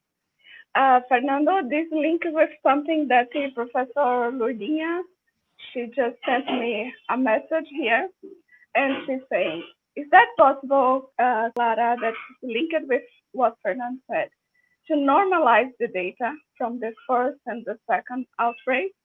She's saying, in March, the number of tests to identify the COVID was less than the correct one. In the comparative analysis, are the relative data of the infected person normalized per million of inhabitants, for example? That's what she's a colleague from my department. I mean, something that only people like Clara can answer. In our case, in the first for the first wave, we have a national serological study where by which we could determine which was this diagnosis percentage, which was around 10%. So we have the key value so that we can really normalize this initial wave. But we are now working with another very, very important indicator. If I can add a column in the Excel spreadsheet with hospitalizations, with ICUs, another one is the positivity. It means that the percentage of tests, of PCRs that provide a positive result. And we are working with this indicator. It is being published now in Spain and in several countries, because this indicator, can be used for a kind of renormalization. And actually, it can be used against those regions or countries that don't want to make tests because numbers will increase. Fernando, this was a discussion in Spain. If the positivity increases, then you are not performing enough tests. And we are using this variable for renormalizing purposes. Taking this 5% baseline given by the WHO that says that positivity should be below this 5% threshold. So we assume that any higher value means that you are not diagnosing all of the cases. So we use this variable to renormalize. It's not perfect, but I think it provides a more reliable idea than the pure data without renormalizing. And that helps with the ethics. Yeah. Yeah, it follows, I think, that with the question from Johnny's Albuquerque. Johnny has a question for you too, really, for Clara and Sávia, about the mountain chain or the COVID infection. So what should be the suggestions for the next action? So what can we predict and how to work with this prediction to avoid or to minimize that? Is that for me? Very easy questions, no problem. That's a question for him. You use your crystal ball. My crystal ball. Look at it and then you can. No, I have seen that Brazil is in a decreasing tendency, but I really haven't looked at the state data, so I really don't know the details about the situation. What I can say is that there's no universal solution. So the measures that work in Spain, they cannot work in Brazil because, for instance, here, what I mentioned before about these problems with the outbreaks in July in Catalonia with the low socioeconomic level areas, with these people that could didn't want to be tested and didn't want to do quarantines and didn't want to say my contacts are these people. So, okay, test and trace strategy is the best one to deal with the pandemic. But if you are in a situation where workers cannot stop working, then test and trace strategy is nothing. You need another kind of approach. So I think that the solution must arise from the specific environment, the specific framework, and even not, well, obviously at the country level, but also at these local levels. And for instance, the main houses in cities and villages can do a lot of things, and it's a global problem, and it has, well, there's no magic solution, Jonas. I'm so sorry. Well, do you agree with me, Clara, then that you have to keep the principles and you have to adapt the strategy? Yes. Because you know, the principles can be applied everywhere. The principles of public health. Mm-hmm. Yes. As you know, we focused at the beginning of the pandemic to the hospital, to the ventilators, and we forgot almost completely the good lessons from the public health sector. I mean, we didn't apply them at the beginning because our focus. Then we changed and we say, hold on, we have to look at what are the lessons of public health. We have to look at epidemiology. We have to look at the mathematical models, predictions. And then we are really growing a lot in terms of knowledge in this area. New knowledge, not only knowledge that we knew and we've been not using, but new knowledge as well. So I think we must be very clear. There are some principles, yes, that they are applied to every situation, but application can be completely different from one side to another side. And I totally agree with you. I you know what? Because sometimes I've been in this kind of very difficult situation when the person from, I remember from one of the member states here asked me, so we are different. So I'm different. But there are some principles. Yes. I've got hair or less hair now. You've got more, but you still having hair. Or the potentiality of it. So I know that the situation is different from country to country, from region to region, from state to state, but try to adapt. That's another lesson that we've been learning: adaptation, flexibility, and understanding. So we can try to solve these very difficult questions that perhaps can help us in the future. But that's my view. That's my view. I totally agree. Yeah, me too. Regarding to the John's question, I think he also can answer this question very well. But I would say we have to take it seriously. We have to take it seriously and take the lessons from the ones that are ahead of us. Because Europe are ahead of us. And there are a lot of lessons that we can learn from your experience, Clara. Thank you. Yeah, it's a really difficult period. And really, even with the vaccines that we are discussing and improving the tests, I think we still have to be cautious about it. We have to take care of each other. So maybe it's the timing for changing the way of thinking, because people need to be more thinking more about the community, about each other, because really about this virus is kind of different. But I don't think that will be so different from the next one. So the next pandemic events. So we have the opportunity to learn a little bit more to avoid a kind of disasters like this. Yeah, I agree, Danny. There is one thing that is culture. Culture is taking a lot of importance in this case. I live in Recife, and on the weekend, sometimes I go to the beach. And I have a beach house in the north side of Pernambuco. There is no COVID there. No masks, no parties every weekend. There is no COVID.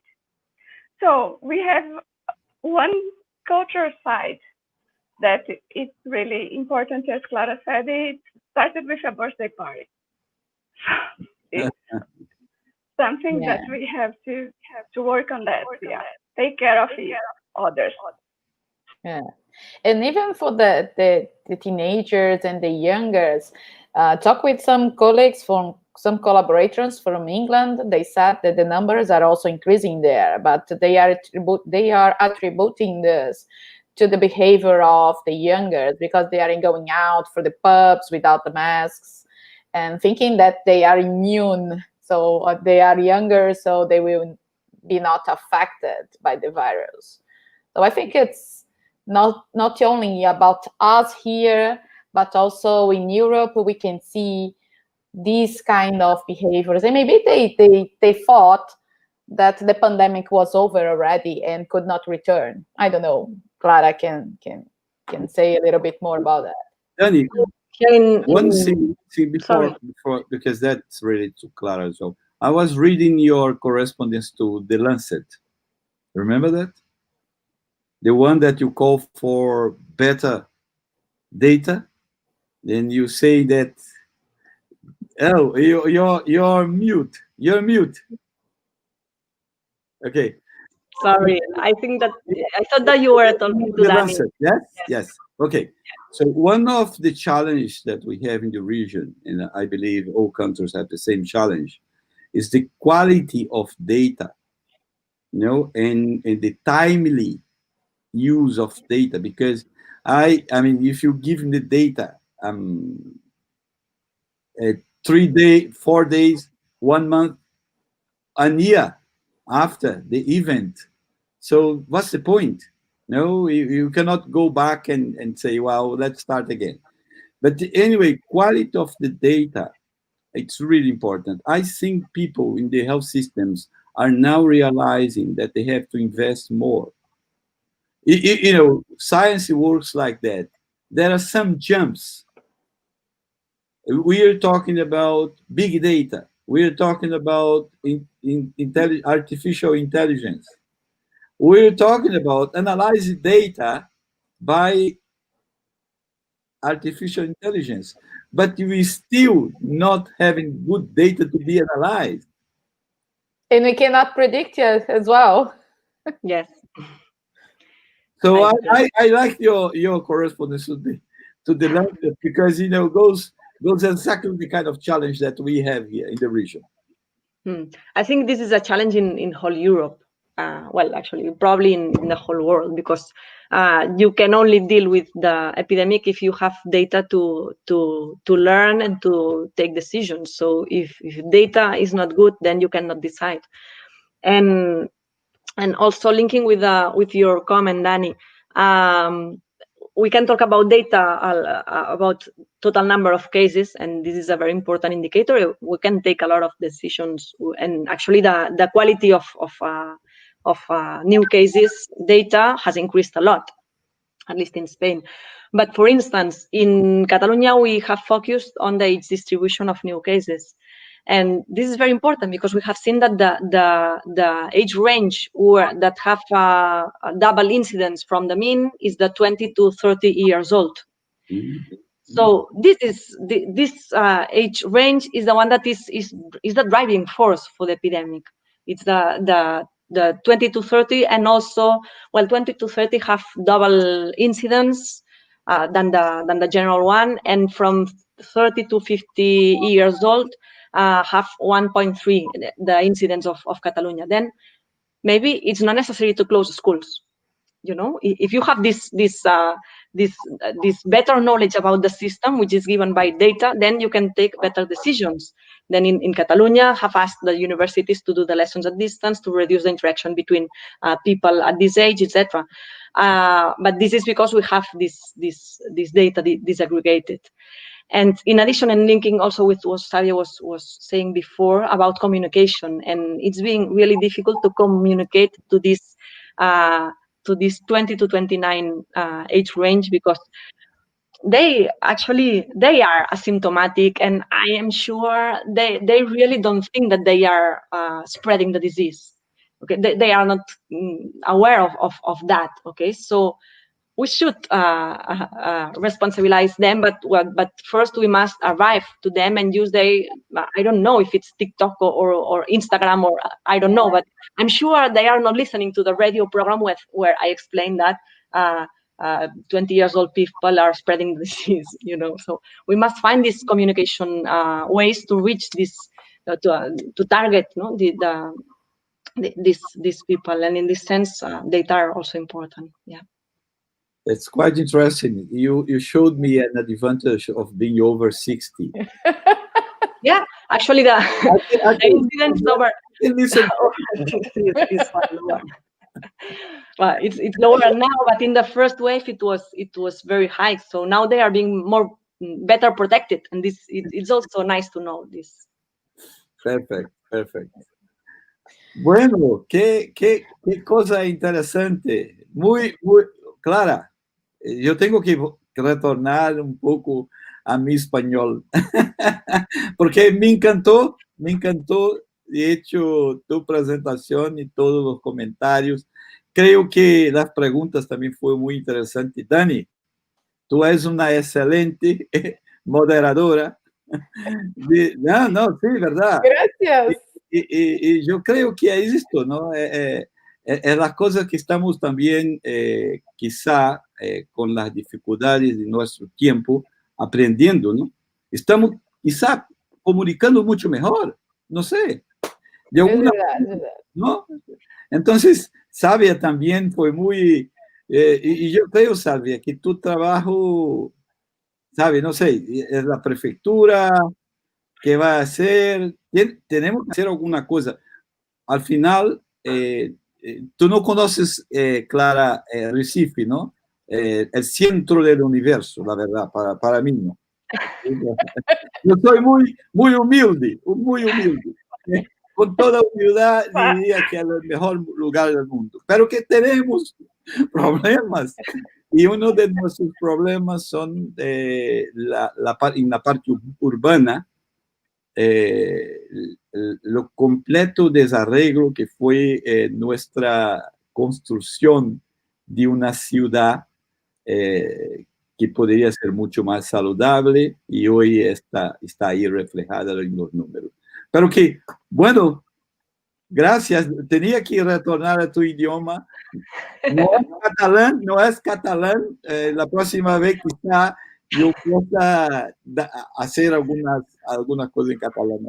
Yo me apuntaré algo en portugués, a ver si aprendo. Okay. Sávia, it was a pleasure, because I have started to work with Cetaqua in Spain, who are doing similar experiments with wastewater to detect the presence of the virus, and I'm just learning because I didn't know anything before. So it was very nice to listen to your talk, because it's also useful information for me for the next meeting with people from Cetaqua. Yes. Yeah, no, I appreciate. We are also learning. I think we are all learning with this pandemic situation. Thank you so much. Yeah, it's true. I would like to thank you again, Fernando and Clara and Sávia. It was really an interdisciplinary meeting, really, really good. I think that in both sides, we are contributing for the public health and also for people and also government make better. So we are scientists, we have to do that. We are part of the world and we can do better. So we are doing our side in a way. Clara, you are welcome to Brazil, to Recife. please. Yes, The yes. best place in the world. Yes. When the pandemic ends, it will be my first. Yes, great. It will be really a pleasure to have you here. And so I'd like to thank you for the audience also, and call you to follow us and be present in the next webinar. Thank you very much for you all. Thank you, Fernando, to be here with me. Bye-bye. Bye-bye. Bye.